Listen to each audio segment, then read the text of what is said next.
Fleury Michon vous a présenté une aventure des jeunes marins reporters de Fleur de l'Empole. Certaines séquences de ce film, un carnet de bord en images, leur regard d'enfant sur le monde.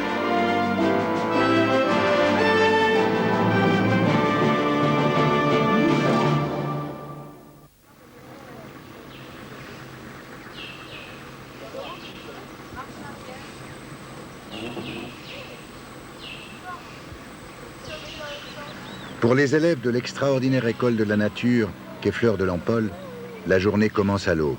Alors aujourd'hui on va visiter une carrière et on va essayer de prélever des échantillons.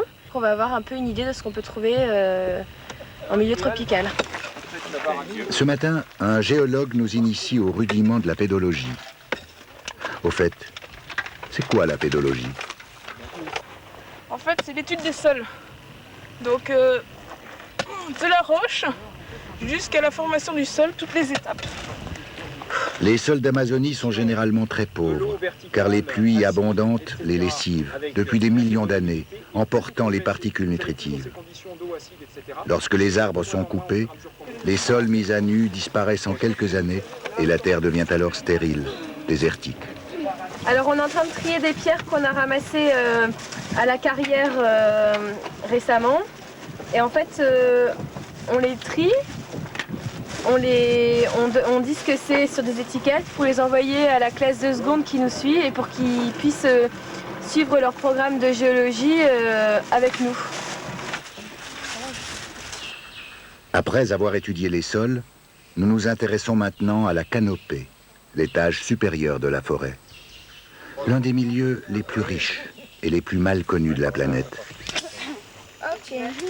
Alors, qu'est-ce que tu vas faire? Je vais monter dans la canopée. Là, je suis bien harnachée, effectivement. Il y a un bazar, je ne comprends pas tout. Ça va, Pierre, c'est facile? Ouais, ça va pour l'instant. C'est pas encore fait trop. Depuis quelques années, une poignée de chercheurs développe des techniques d'escalade des arbres, sûrement le meilleur moyen pour explorer la canopée.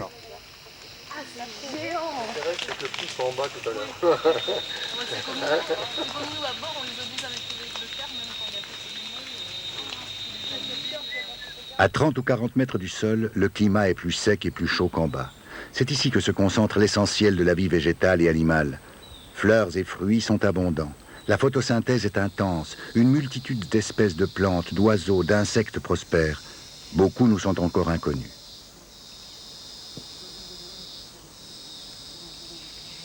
Les plantes épiphytes sont nombreuses dans les forêts tropicales. On les rencontre surtout sur les hautes branches de la canopée. Ce ne sont pas des parasites. Elles ne tirent pas leur substance des arbres qui les portent. Les broméliacées retiennent l'eau des pluies dans une couronne de feuilles. Elles luttent ainsi contre le dessèchement provoqué par l'intense soleil équatorial. Les orchidées sont les plus belles des épiphytes. Leurs vives couleurs et leurs parfums attirent les insectes qui les pollinisent.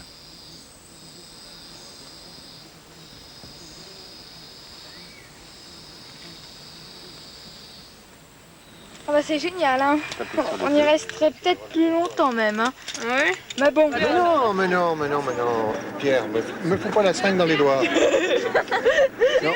Tu vois, pour les attraper, tu vois, tu poses là, dessus comme ça. Allez, vas-y, récupère-le là maintenant, Pierrot. Dessous, casse pas les ailes, voilà. Là, je vais injecter quelques gouttes d'ammoniac sur un papillon qui s'appelle Adeloineivaea subangutata. Et à cette époque, il n'est pas très abondant. Pascal étudie l'impact qu'ont les insectes sur des plantules dans la forêt, donc certains insectes. Alors il utilise les pièges lumineux parce que les insectes se déplacent par rapport à la lune et donc par une nuit noire, si on met un spot, ils sont attirés sur ce drap blanc. Alors par exemple, si un jour sur son drap blanc il trouve beaucoup de criquets, il peut imaginer qu'à plus ou moins long terme, certaines plantes seront agressées par les criquets qui sont très dévastateurs. Donc voilà le piège lumineux. Il y a plein de bestioles et il faut éviter de respirer trop fort, sinon il y en a plein qui viennent dans les narines. Oh là là, c'est horrible! Là c'est grave ça quand même. J'ai l'impression d'avoir du relief sur mes jambes. C'est pas qu'une sensation. Après une longue journée d'études, Quoi de mieux qu'un bivouac en pleine forêt pour reprendre des forces?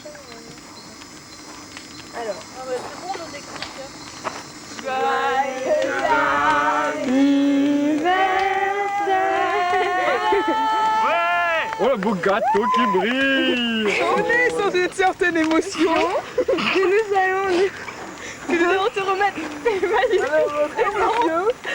Ferme les yeux sans souffler. Super. Je crois que ce jour restera mémorable dans ta mémoire. Ça, Les garçons ont fait avec leur machette.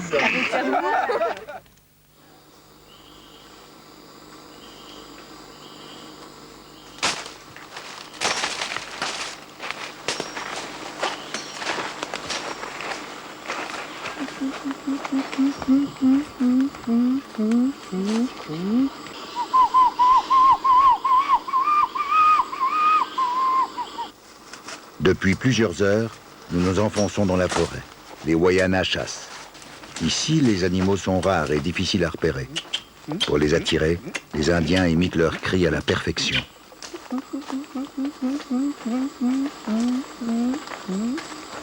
Boum Boum et Mimicikou se repèrent dans la forêt avec une aisance déconcertante. Quelques coups de machette sur les arbres leur suffiront pour retrouver la piste au retour.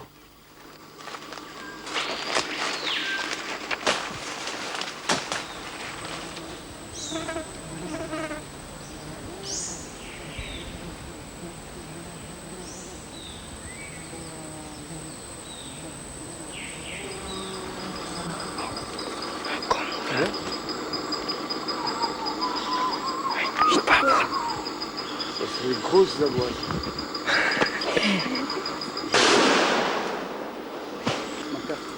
Il l'a eu là. Ouais. Il est tombé là-bas.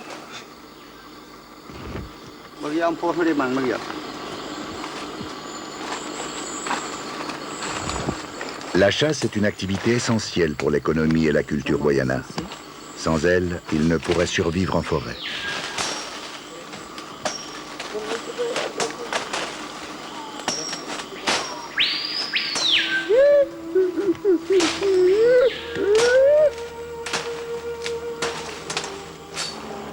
Après plusieurs jours de remontée du Litani, nous ne sommes plus loin des monts Tumucumac. Au-delà se trouve le territoire ancestral des Wayanas. Autrefois, les communautés se visitaient régulièrement en traversant les monts Tumucumac. C'est le chemin qu'a emprunté Mimicikou lorsqu'enfant il a rejoint la Guyane. Il est aujourd'hui abandonné.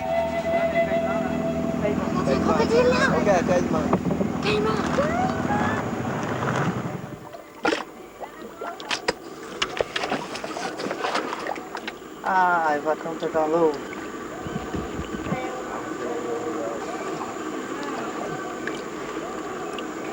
Ah, il est pas mort. Non. Parce qu'il n'y a pas de beaucoup de blanc. Bon, je coupe la tête. Bim!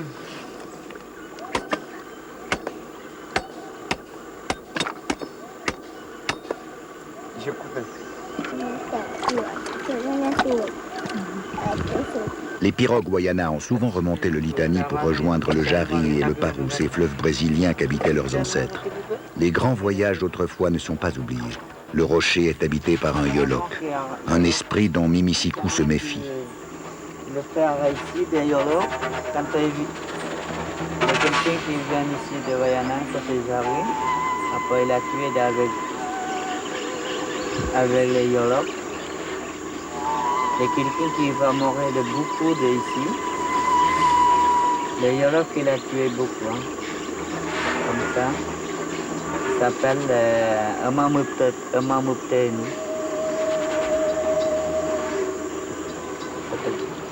Les Wayana nous parlent beaucoup des esprits, des Yolok. Ils en parlent comme une chose tout à fait naturelle pour eux. Et ils sont aussi présents que la nature réelle. C'est-à-dire que ce monde invisible, il est aussi vrai, aussi présent, aussi réel que le monde visible. Un arbre, c'est plus qu'un arbre. Un animal, c'est plus qu'un animal. C'est aussi son esprit qui vit en lui. Et donc, il ne faut pas les mécontenter.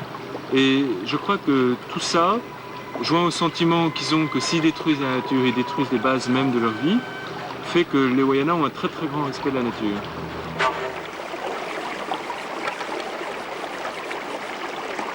non, ça c'est un truc que je ne ferai jamais de ma vie. Hein. De manger du crocodile. De faire la vaisselle en culotte à côté d'un crocodile. Ouais. Alors ça c'est un rat bleu avec un toucan, ce sont deux espèces protégées. Et les Wayana Lettuce pour faire des grandes couronnes de plumes et pour les grandes cérémonies.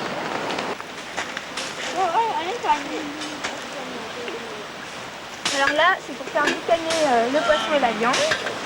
Alors on a du caïman, voilà, caïman. Et ça? Et du cochon-bois. Alors là, on le fait boucaner, c'est pour que... Ça c'est Kayapo. Ça, c'est Kayapo.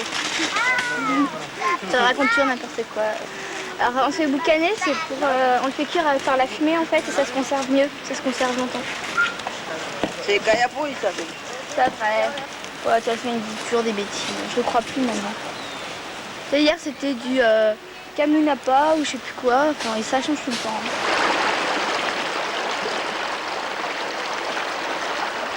Est-ce que tu as déjà mangé du singe? Non, pas encore, non. Mais je vais goûter à midi. Et ça te paraît appétissant? Bah ouais. Tu es content de manger? Ouais. Ça ressemble un peu à des bébés, non? Ouais. Et Néour, hier soir, tu étais dans ton hamac la nuit, en pleine forêt amazonienne. Qu'est-ce que tu ressentais? Oui, je suis amazonienne. Je m'appelle Nicolas. C'était un très beau village. Non, c'est bon, Tatiana. On en a déjà plein. J'ai pas très bien dormi parce que j'ai dû dormir, je sais pas, 4 heures. Parce que je n'étais pas très rassurée avec tous les cris, les crapauds, la pluie, on sait que de couchage trompé. Je mélangeais avec Wayana tomate. Les Wayana ont un excellent régime alimentaire. Agriculteurs, chasseurs, pêcheurs, cueilleurs, leur alimentation est variée et riche en protéines. Bien qu'il soit impossible sous ce climat de stocker les aliments plus de quelques jours, ils ignorent la famine et ne s'inquiètent pas du lendemain. Ah, j'ai bonne caïman. 20 caïmans. Ils ont tué 20 caïmans. 20 caïmans. Chaque journée apporte une nouvelle moisson de connaissances.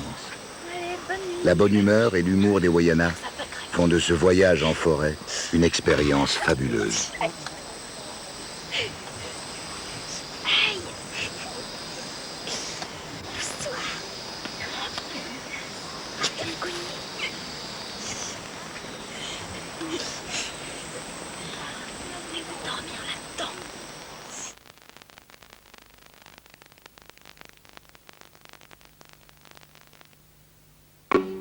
Fleury Michon vous a présenté une aventure des jeunes marins reporters de Fleur de l'Empole.